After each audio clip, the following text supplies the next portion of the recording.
Itu kalau dibikinkan kalender tahunan misalnya di MTQ atau ada ruang yang kita maksud tadi, semua suku, semua komunitas yang ada di Kota Kendari ini menampilkan karya-karya kebudayaannya. Saya kira itu baik, akan menyambung silaturahmi, interaksi pada gilirannya persatuan kita semakin baik, dan yang paling utama juga bisa menarik kedatangan wisatawan.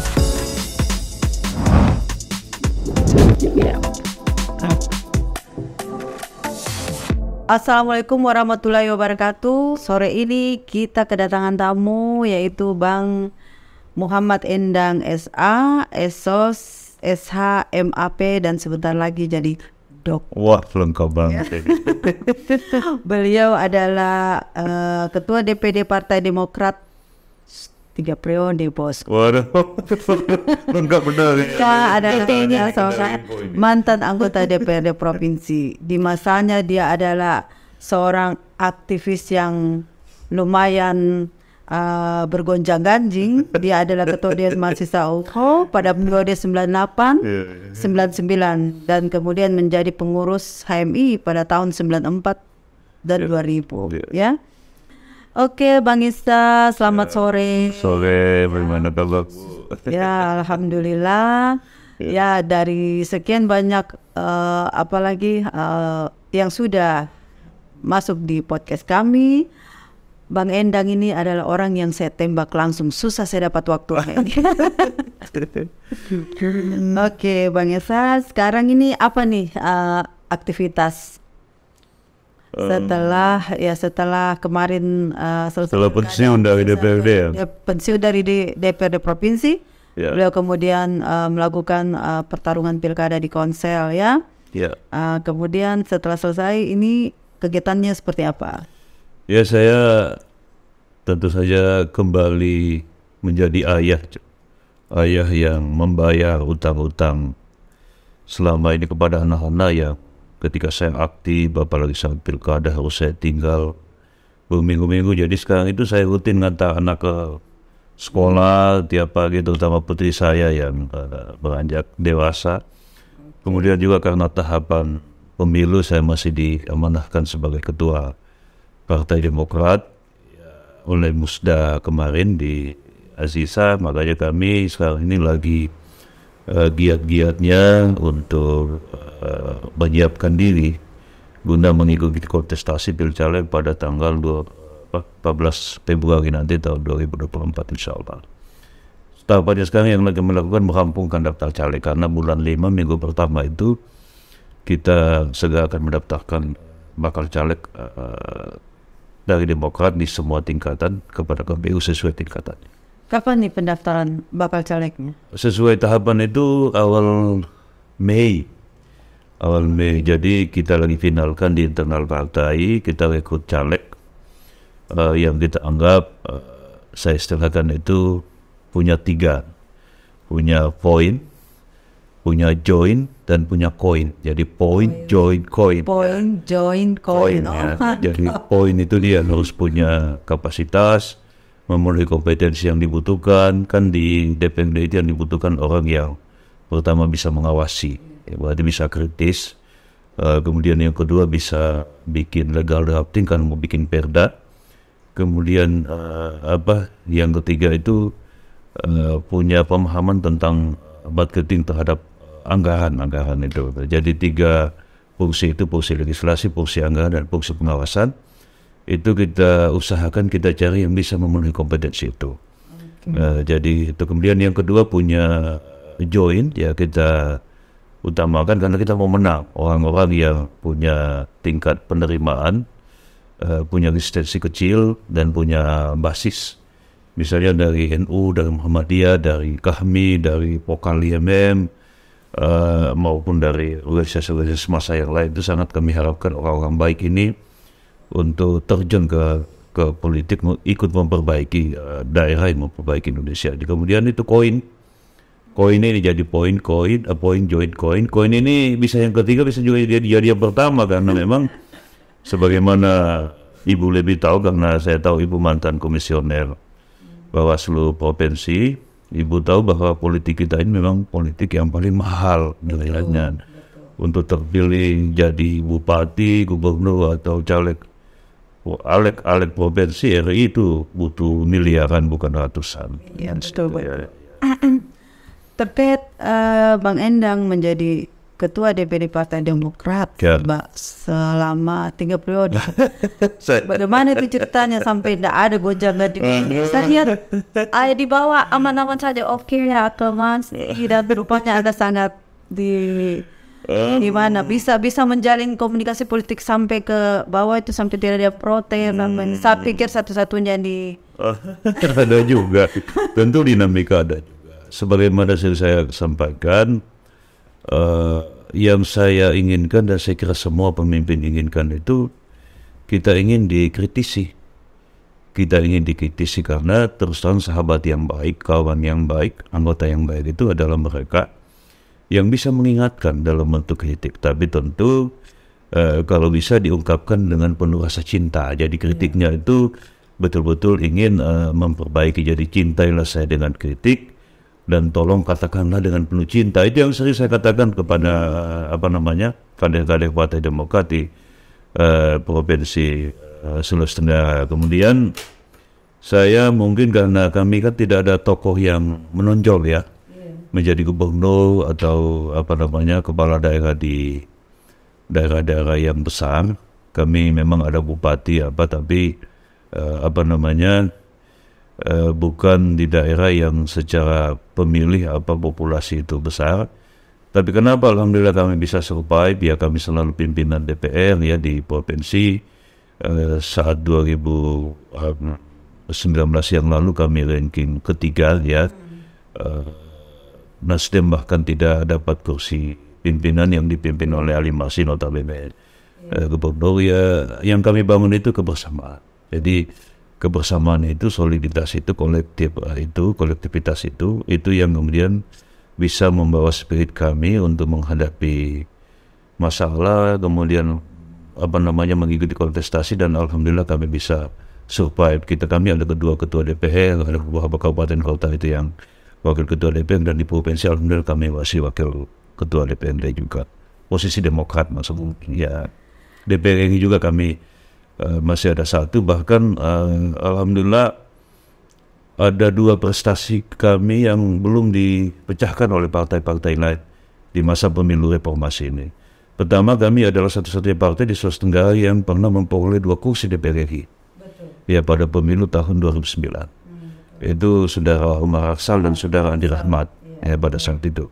Kemudian di provinsi pada tahun 2009 ketika Nabil Konsel dan Maulana masih gabung, kami satu-satunya partai yang belum dipecahkan sampai saat ini itu yang memperoleh 3 kursi dalam Samdati. Jadi waktu itu Nabil Kota Konsel, alhamdulillah kami dapat 2 kursi. Itu belum dipecahkan oleh partai manapun peringat sampai. Oke. Terkait dengan kegiatan pemilu ke depan? Ya. Yang dapat dilakukan. Kira-kira apa nih jabatannya, Bang? Kalau saya sih terserah perkembangan dinamika politik ke depannya. Kita siap saja kalau misalnya rakyat menghendaki kami di eksekutif, di legislatif saja kami siap saja. Yang paling utama ketika kepercayaan tiba itu bisa kita laksanakan dengan baik. Tapi kalau hatinya Bang Hesa sendiri ingin kemana? Saya dipanggil oleh ketum kemarin baru beberapa minggu yang lalu. Fix itu saya ditugasi untuk jadi salah satu caleg DPR RI.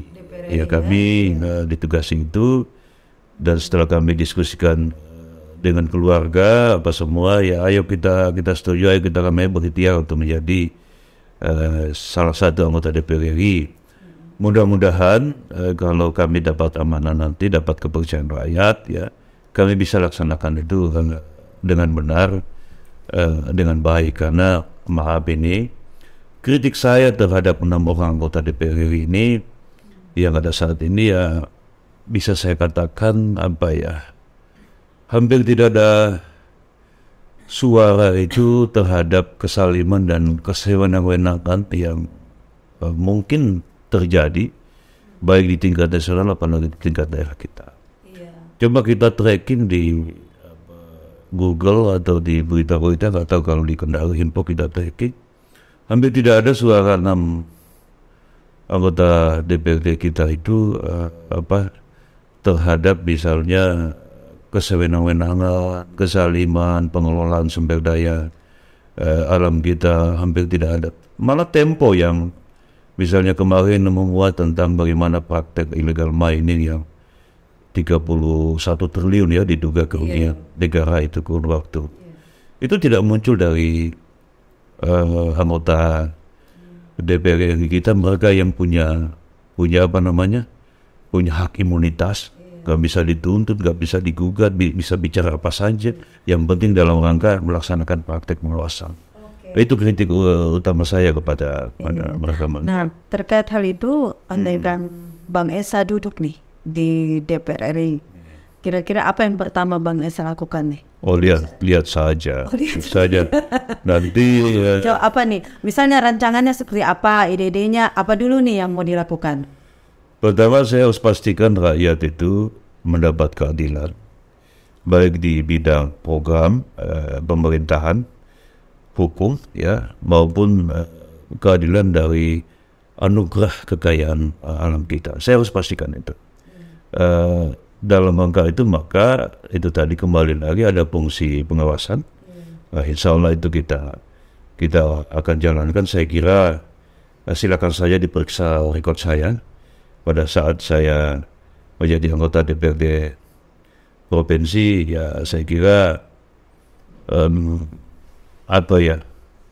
mungkin kita termasuk anggota DPR yang wajahnya pernah mau jadi latihan menembak oknum aparat, rumah kita pernah mau dikepung didatari, bahkan saya terakhir pernah mau dilapor polisi. Ya dalam rangka melaksanakan fungsi pengawasan itu. Saya kira insya Allah kami akan betul-betul memastikan fungsi pengawasan itu berjalan. Begitu legislasi.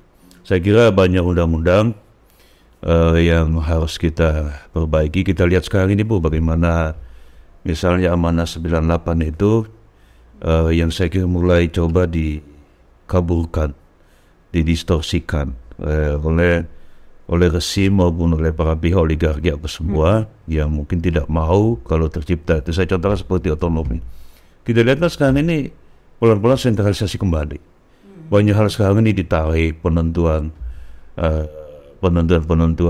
jabatan-jabatan saja. Kan sekarang rata-rata ditentukan banyak di pusat, belum lagi izin ya.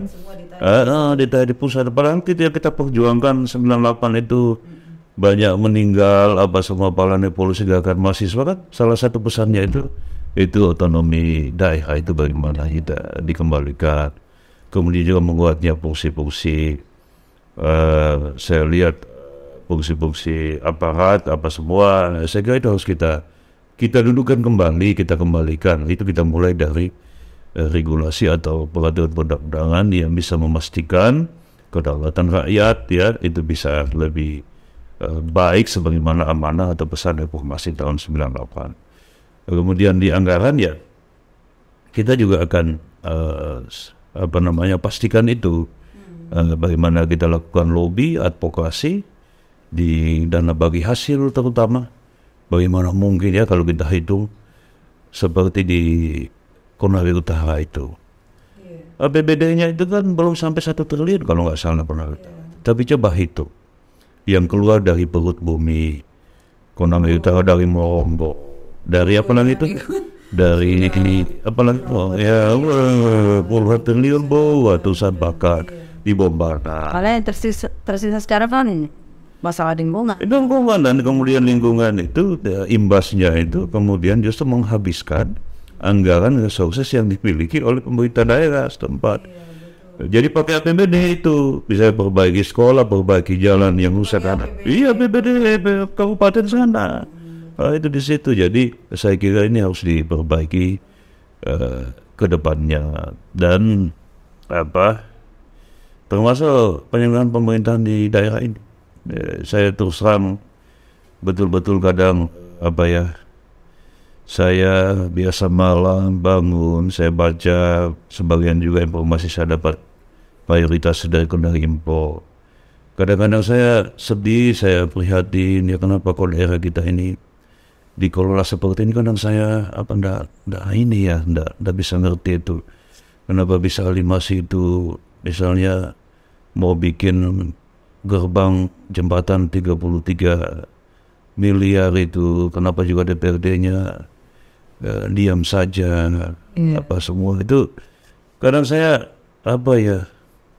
sementara kalau saya pulang ke Landono, ke Hangata itu, pergi di Busel itu, di Lapandewa sana, di Ronta, di Buton Utara, di Raha sana, di kalau ke utara itu Porehu sana, yang jalan-jalan provinsi, ke Latoma sana, ke Routa sana, yang di Lalembu sana, yang Alimasi itu saya dikasih rakyat di sana, itu ada tanda tangannya dia itu pakai metrai bahwa kalau terpilih gubernur dia akan aspal jalan itu. Ternyata sudah selesai ini, ada lagi. Kadang saya ini kemana ini, itu merusak sesungguhnya sistem penganggaran, pembangunan, prioritas, urgensi,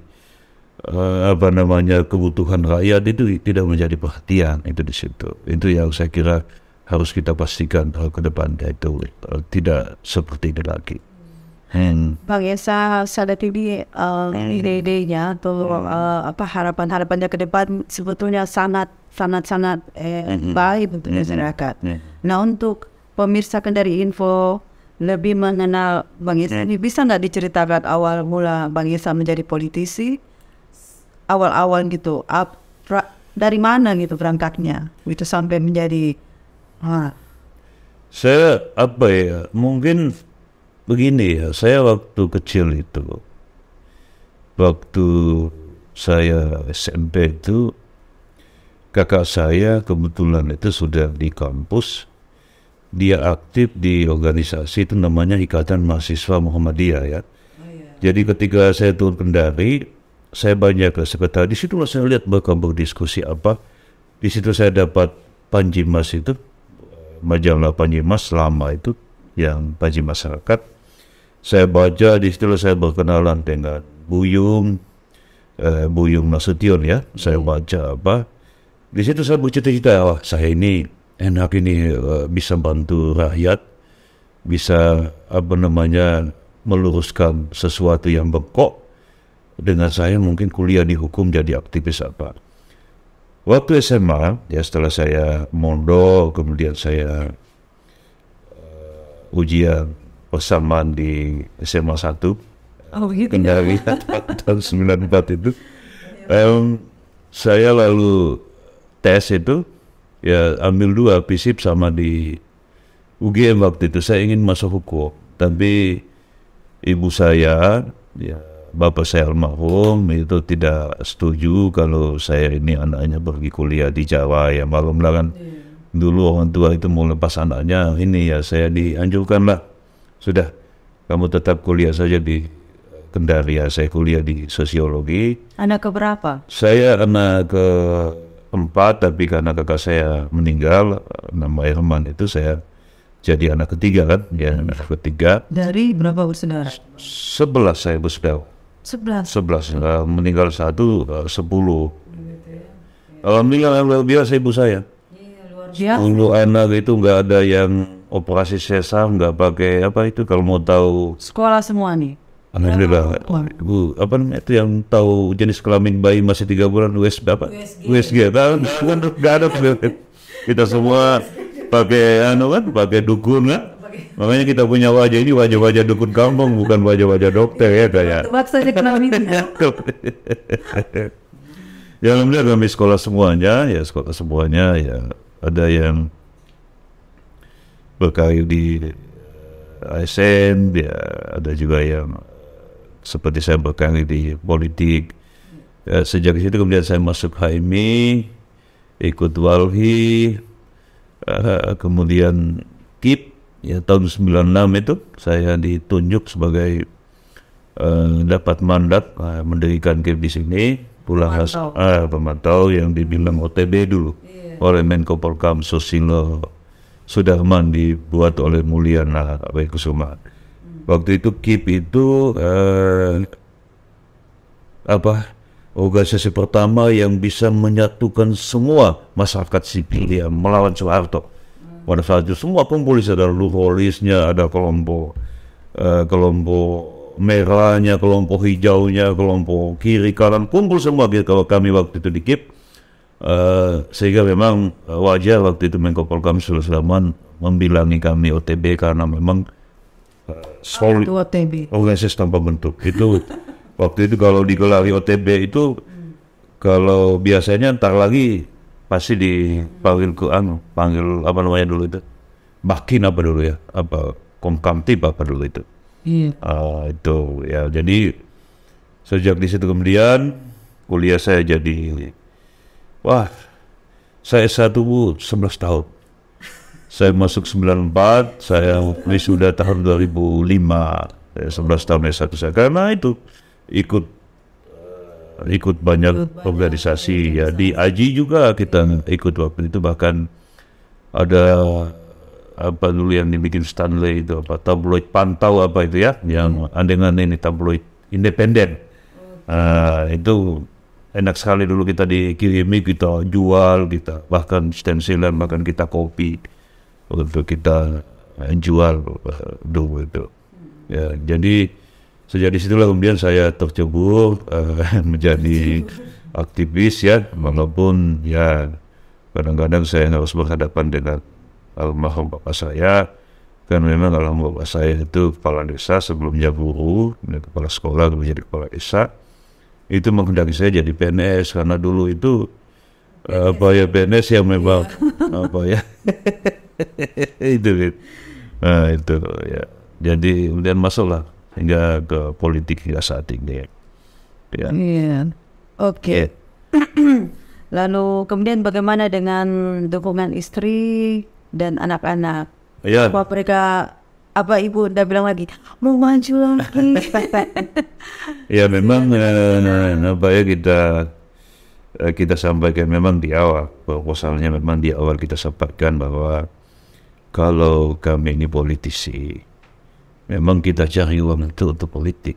Iya, betul. Jadi memang kalau mau jadi konglomerat, mau jadi kaya raya, ya memang itu di politik tidak bisa. Karena kembali lagi tadi Bu, memang politik kita ini memang salah satu negara yang mungkin termahal biaya politiknya, sehingga kadang-kadang orang, coba lihat ya, mungkin saya sedikit agak lebar ini penjelasannya. Coba lihat di pilkada itu, atau saya contohkan saya di Pilwali aja ini, yang bakal wawali itu yang bakal wali kota itu maupun wawali itu kan belum ada kita dengar yang melonsing menyampaikan gagasannya tentang PDAM ya, tentang sampah, banjir ya, pasar seperti apa, tentang tata ruang seperti apa, ini konektivitas angkutan kota. Ke rumah saya itu nggak ada len mobil mikroletnya. Kalau dulu kan harusnya dipikirkan tuh 1A kemana, 1B kemana, 1C. Ada, kalau kita tinggal di dekat rumahnya Bang, dekat Polda itu kan? Nggak ada len. Jadi mau tidak mau harus transportasi online. Iya. Tapi yang umum itu nggak ada. Padahal ada sekolah loh. Ada sekolah di situ, ada sekolah, ada beberapa sekolah, ada SMK, ada SMP, ada. Dan belum lagi di situ banyak kantor kan, yang oke lah kalau ASN golongan 3 ke atas, yang golongan 1, golongan 2 kan butuh transportasi umum. Ini yang gagasan ini yang belum kita dengar dari calon-calon wali kota itu. Saya lihat justru yang mereka lakukan itu hanya meyakinkan kita bahwa mereka punya uang. Iya betul. Kan itu adalah yang bikin ini supaya dibilang uangnya, logistiknya banyak. Ada yang bikin ini, bagi-bagi ini, memang dia. Tapi yang menyampaikan, karena itu tadi, karena politik kita memang ini, pilkada kita, mungkin juga pilcaleg kita, bukan pertandingan gagasan. Bukan pertandingan record, ini si A ini pernah ini, dia ini begini, posisinya ada isu ini begini. Enggak, tapi pertandingan siapa paling banyak uangnya. Karena itu yang tercipta, yang kita lihat. Makanya mohon maaf, nggak malu-malu juga kadang-kadang nggak enak lah. Saya ketawa kadang-kadang ada isu, ada apa pendapat yang disampaikan, ya kadang-kadang lari dari. Terkait dengan itu, Bang Esa, makanya kalau di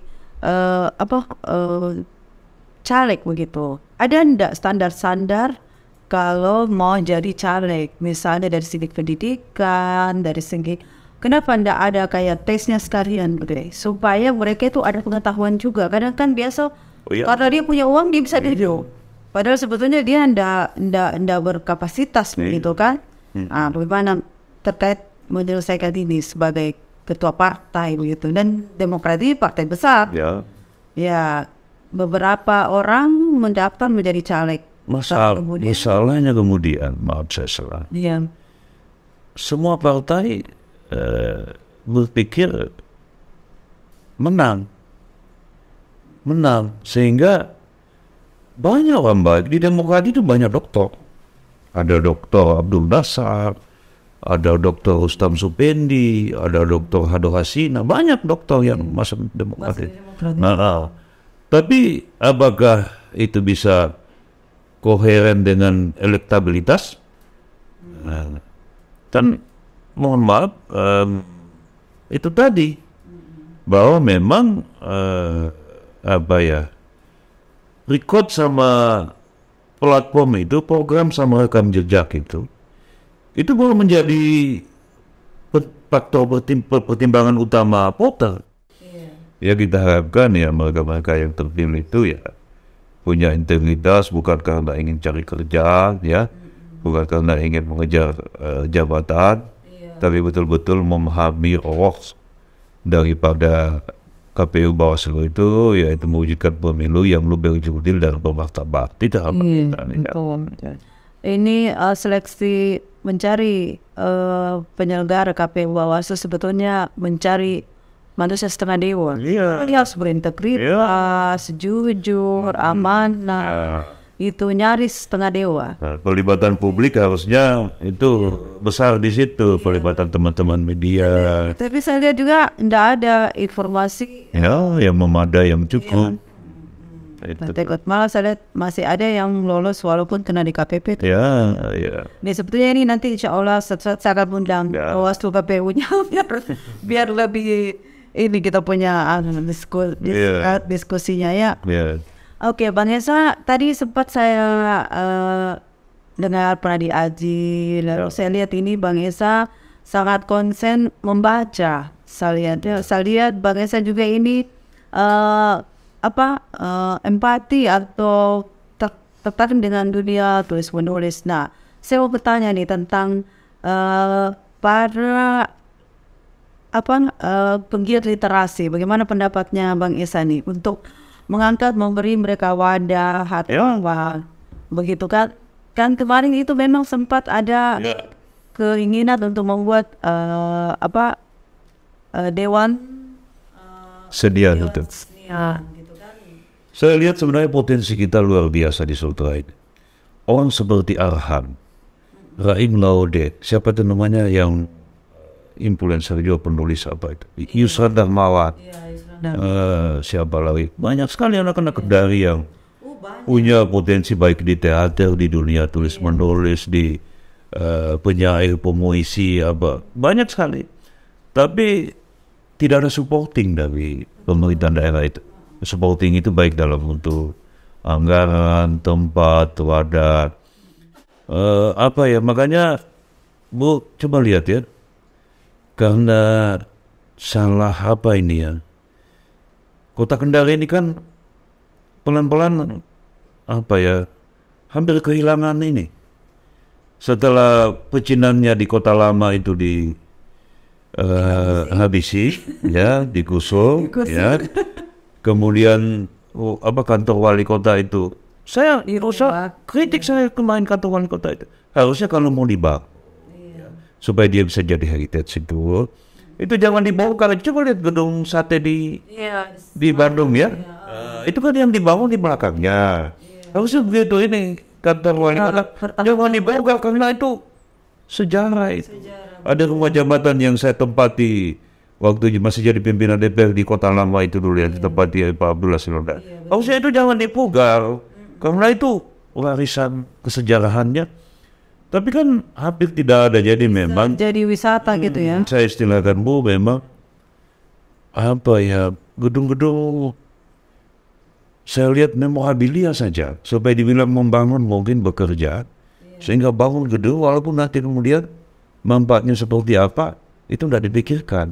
Justru itu tadi ya, kenapa tidak kita kepikiran itu kita bikin kayak ada tim di Jakarta itu yang Taman Ismail Marzuki, ya.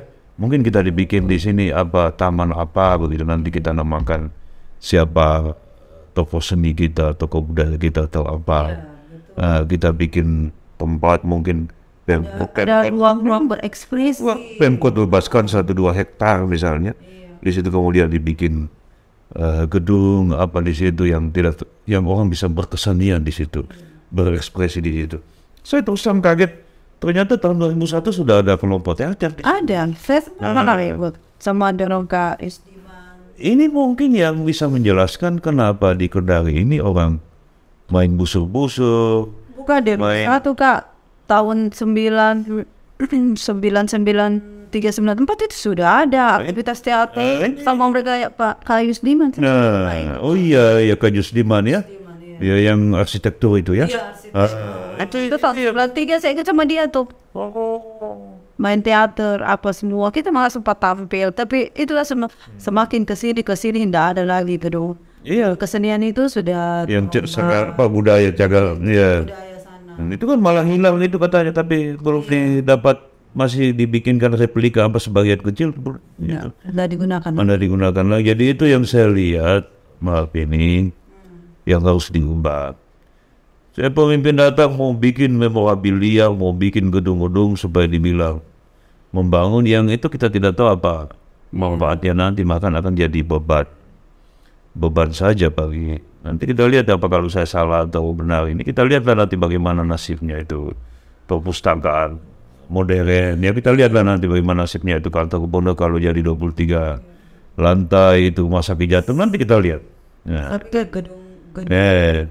Gedung pustaka itu sebenarnya bisa juga dimanfaatkan. Ya harusnya itu, ya itulah mungkin bisa manfaat itu. Iya bisa dimanfaatkan. Ya buat uang ekspresi buat kesenian ya. Ya. Temu-temu penulis, diskusi. Betul. Budaya ya. Betul. Nanti kita ajukan. Kita sudah. Dan ada tadi itu tadi Dewan Kesenian didoronglah. Begini ya, saya selalu mengagumi itu Ali Sadikin. Iya. Ali Sadikin itu gubernur DKI Jakarta.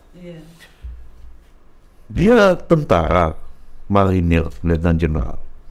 Tapi yang support bikin LBH, dia. Yang bikin Dewan Kesenian, dia. Jadi memang betul-betul pemimpin yang memahami bahwa membangun itu bukan hanya membangun gedung-gedung, tapi kita harus juga bangun kesadaran, ya kita bangun keseniannya, kita bangun karakternya, kita bangun pendidikan hukumnya, kewargaannya, kesadaran politiknya. Saya selalu mengagumi figur Ali Sadikin. Dia yang belum ada di kota Kendari ini. Ya walaupun dengan segala plus minusnya memang bahwa pemimpin kita itu memang punya legasi yang saya kira bisa dikenang, tetapi yang prototipe Ali Sadikin memang belum pernah saya berapa gubernur kita ya. Kaimuddin saya kira legasinya kota Kendari. Bagaimana banyak ruas jalan ini ala-ala Gersamata, Jambu Mete kemudian Nur Alam Mbak Tiramasnya balai desa ya ini animasi dia, saya tidak tahu apa warisannya.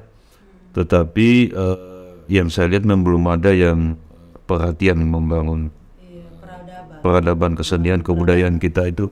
Padahal cukup banyak loh di sini legenda, cerita, mitos semakin menurun ke generasi selanjutnya.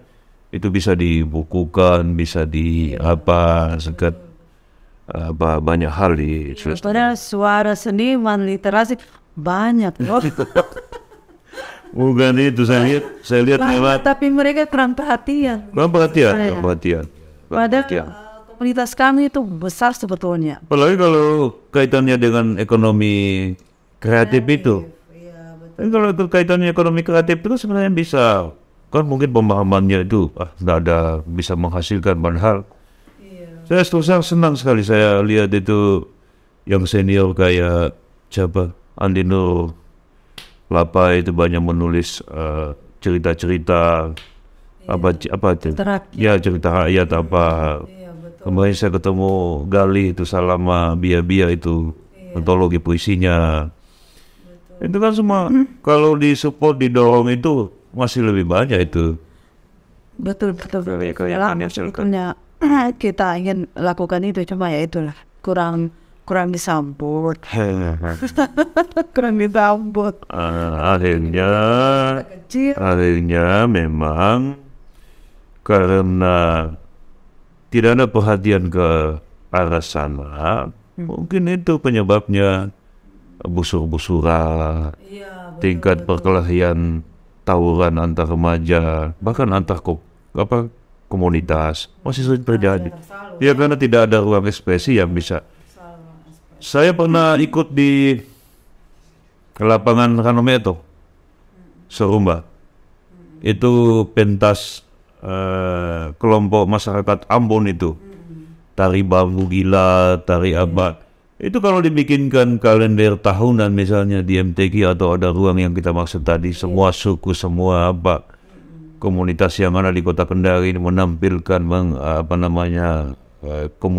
karya-karya kebudayaannya.